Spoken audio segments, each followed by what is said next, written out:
Public voice चॅनलमध्ये आपले स्वागत। नुकतेच मातंग समाजाचे प्रचंड महाधरणे आंदोलन अनुसूचित जाती आरक्षण उपवर्गीकरण अंमलबजावणी संदर्भात करण्यात आले।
सर्वोच्च न्यायालयाच्या 7 सदस्यीय न्यायमूर्तींच्या घटनापीठाने 1 ऑगस्ट 2024 रोजी अनुसूचित जाती आरक्षण उपवर्गीकरण निर्णय दिलेला आहे। या निर्णयाची महाराष्ट्र राज्य सरकारने तात्काळ अंमलबजावणी करावी या मागणीसाठी अनुसूचित जाती आरक्षण वर्गीकरण अंमलबजावणी कृती समितीच्या वतीने आज हे धरणे आंदोलन आयोजित करण्यात आलेले आहे।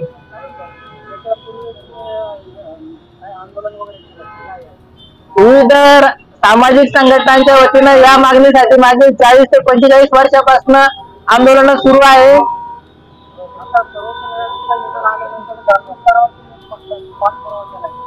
सर्वोच्च न्यायालयाचा निकाल आल्यानंतर महाराष्ट्रभरातून शासनाकडे निवेदनाचा वर्षाव होत आहे, मात्र राज्य सरकारकडून या मागणीकडे दुर्लक्ष केलं जात आहे।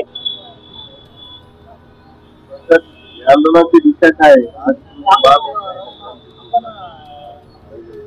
20 सप्टेंबर रोजी राज्य सरकारातील मंत्री माननीय शंभूराज देसाई साहेबांनी जाहीर केलं होतं प्रसार माध्यमांसमोर की सोमवारच्या मंत्रिमंडळ बैठकीमध्ये अनुसूचित जाती आरक्षण वर्गीकरण न्यायिक आयोग स्थापन केला जाईल। मात्र 23 सप्टेंबर रोजी जी मंत्रिमंडळाची बैठक झाली, या मंत्रिमंडळाच्या बैठकीच्या पटलावर हा विषय घेतला नाही। तर राज्य सरकारचे मंत्री जाहीर करून सुद्धा हा विषय का घेत नाहीत याचं मोठं कोडं आणि प्रश्न निर्माण झालेला आहे। यासाठी सरकारने तात्काळ आरक्षण वर्गीकरण करावं या मागणीसाठी आज हे धरणे आंदोलन सुरू आहे।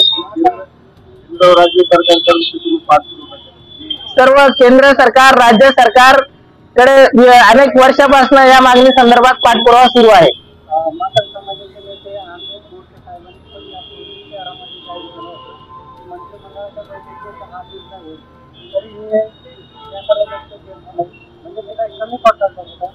आता मातंग समाजाची तर मागणी आहे, पण संपूर्ण समाजाची चर्मकार समाज आहे, वाल्मिकी समाज आहे, होलार समाज आहे, गुरुर समाज आहे, सर्व अनुसूचित जातीतील आरक्षण लाभ वंचित जाती या मागणीचा पाठपुरावा करत आहे। त्याचे मातंग समाजाचे नेते जरी म्हणजे आश्वासन दिलं असेल, पण सर्व समाजाची मागणी आहे।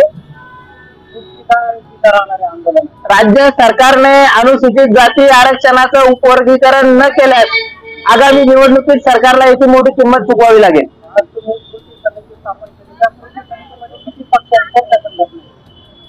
विविध पक्ष विविध सामाजिक संघटना आहेत यामध्ये शहरामध्ये कार्यरत आणि पूर्ण संपूर्ण राज्यभरातूनच या मागणीचा जोर वाढलेला आहे। संतोष शंकरराव पवार।